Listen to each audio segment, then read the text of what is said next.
Môre Radio Fynbos luisteraars. Ons woord is uit Matteus 14 vers 29 tot 30. En Jesus sê, kom. Petrus klim toe van die skei af en loop op die water om na Jesus toe te gaan. Maar toe hy die sterk wind sien, het hy bang geword. En toe hy begin sink, roep hy uit en sê, Here, red my. Jy weet as jy mooi kyk na hierdie gedeelte, het Jesus gesê, kom. Dit was nie net Petrus wat op daardie bootjie was nie, maar die ander disippels ook. Maar Petrus was die een wat gesê het, Here, as dit U is, sê vir my om na U toe te kom. So Petrus het tog geloof gehad, om sy voet oor die rand van daardie bootjie te sit, en op die water te begin loop. Alhoewel hy geweet het, so iets is menslik onmoontlik. Hy het nie in die begin sy vrese erken nie. Emosioneel het hy op daardie water seker in opgewondenheid gespring en hy het tog vir 'n ent lank op die water geloop. Petrus se uitkyk en sy siening was hier sy hindernis.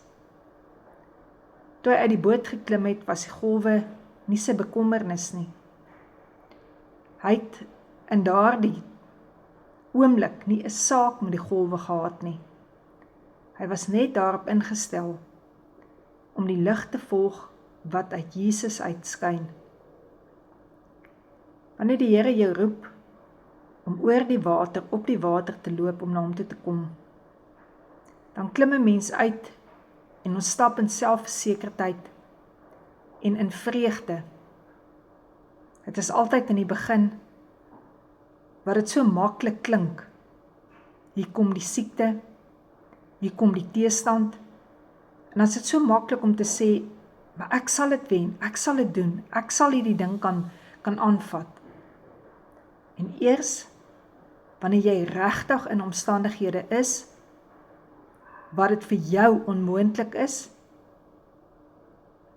daar iets van ons wat na die omstandighede om ons begin kyk. En dan vat ons oë af van Jesus af.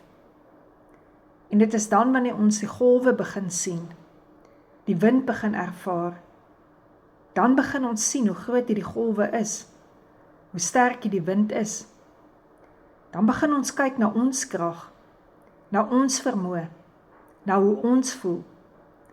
En voor ons kom kry, is waarna ons kyk, net hierdie groot golwe.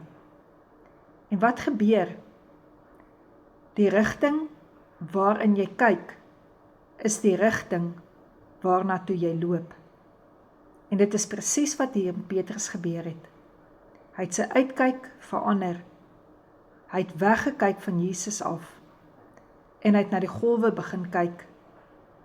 En dit is waar hy geval het. Maar weet jy, vir my is dit ook iets wat regtig 'n les vir ons is. Petrus het nie ver van Jesus afgeval nie. Hy het by die voete van Jesus geval. En partykeer sal ons so groot bravade hê om te sê, maar dit en dat sal my nooit oorkom nie. My geloof sal nooit swyk nie.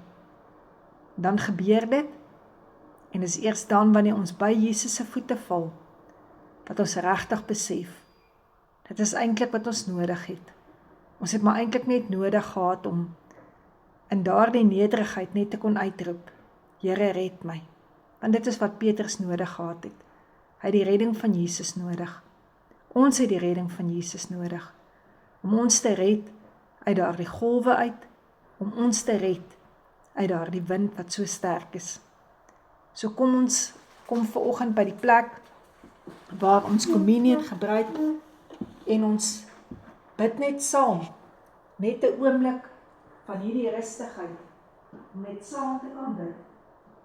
En te kan sê, Here Jesus, baie dankie. Dankie vir U bloed vanoggend. Dankie dat ons U bloed vanoggend kan drink. Here, dit ons eie kan maak.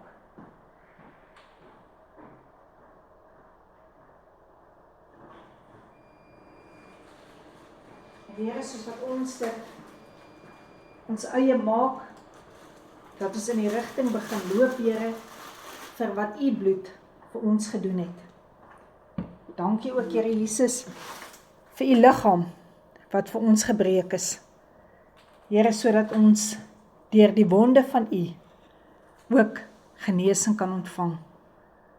Here, ons kyk na U, want ons loop na U toe. Het gaan nie vir ons om oor die water te kan loop nie, maar om by U te kan uitkom. Amen.